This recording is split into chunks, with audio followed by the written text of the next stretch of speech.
following up from Apple's WWDC 2022, when it comes to all the stuff that they announced when it comes to software and hardware, and my previous video on the breakdown of my recommendation of the M2 MacBook Air, the M2 13-inch MacBook Pro makes absolutely almost no sense. And I'm going to give my 2 cents on why it might make sense, but pretty much it just sits in a very weird place at the current time.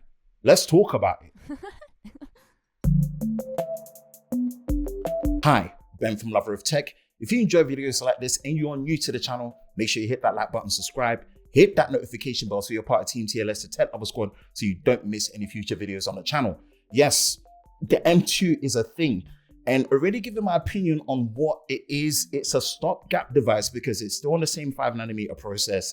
As great as it is, the biggest upgrade to it that I've seen is the fact that the media engine does now support faster ProRes acceleration and 8K encoding and decoding over H.264 and HEVC. That being a way, 2 laptops have this chip inside. The new M2 MacBook Air with the redesign, with the notch, and pretty much let's just call it a 14-inch MacBook Pro Lite with a 13.6-inch display. We've done the breakdown and I highly recommend that you go watch my video on that. But funny enough, the M2 is actually in the old 2016 chassis MacBook Pro 13-inch. Yes, this is the one with the touch bar. This is the one with the thicker bezels with no notch, which you might appreciate.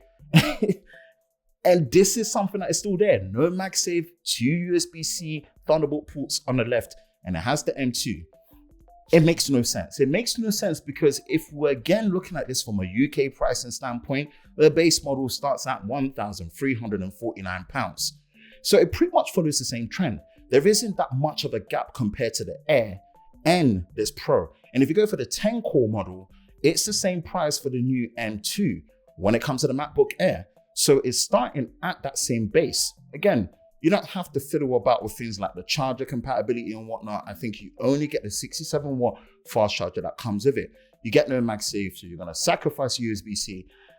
But the main benefit is that you are getting active cooling. The active cooling in there is what's actually gonna give the maximum performance availability over a sustained period of time for the M2. That's one of the reasons where it actually makes sense, because there is this fear that the fanless design of the M2 MacBook Air is going to be a problem. But doing some investigation and looking at last year's M1 fanless design, it looks like even peaking and throttling, the performance difference was not that much compared to the 13-inch M1 with the active cooling.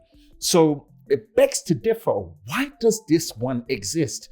And it really puts this in a weird child position, especially when the price difference is only £100, because you're gonna definitely funnel towards the newer design, the better selfie, MagSafe, and also all the benefits that come with that newer design with the MacBook Air M2. Don't know what Apple are doing, but this is just one of the cases where it just doesn't make sense, and it really just seems like going for the 14-inch is the way to go to get all the extra benefits that come with SD card slot, HDMI out, the extra USB-C Thunderbolt port on the right, and also MagSafe with the USB-C ports on the left as well. And of course, I can't keep praising it enough, since having my MacBook Pro, M1 Pro 14-inch, that display with the mini LED and the brightness levels over 1000 nits, it's a game changer.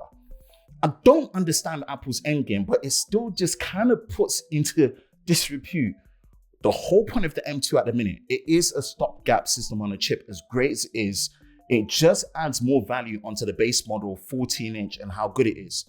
And again, if you're in a position where you want to spec it up and you want the best performance from the M2, yes, put the maximum amount of RAM all the way up to 24 gigs, leave the base storage as it is, or buy it as a base model. But honestly, it looks like the M2 MacBook Air is the way to go. And it almost seems like they've just left the R&D for it, and it's been put in a position where this device is a funnel device. That's the best way I can put it.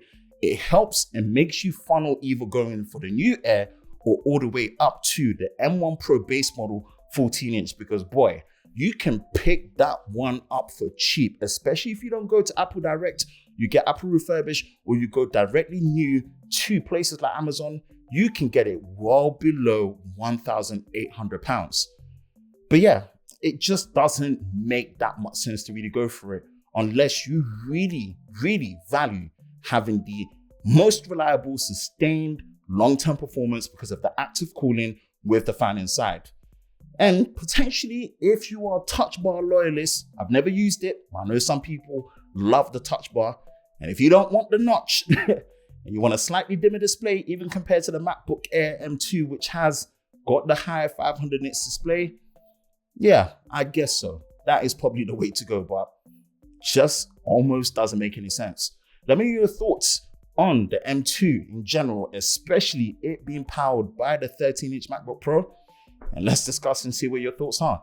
Well, that's it for me, Ben from Lover of Tech. If you enjoy videos like this, you know exactly what to do. Hit that like button, hit that subscribe button, hit that notification bell so you're part of Team Tier List, the Tech Lover Squad, so you don't miss any future videos on the channel. I hope you're all safe during this time. I will catch you in the next one. Peace.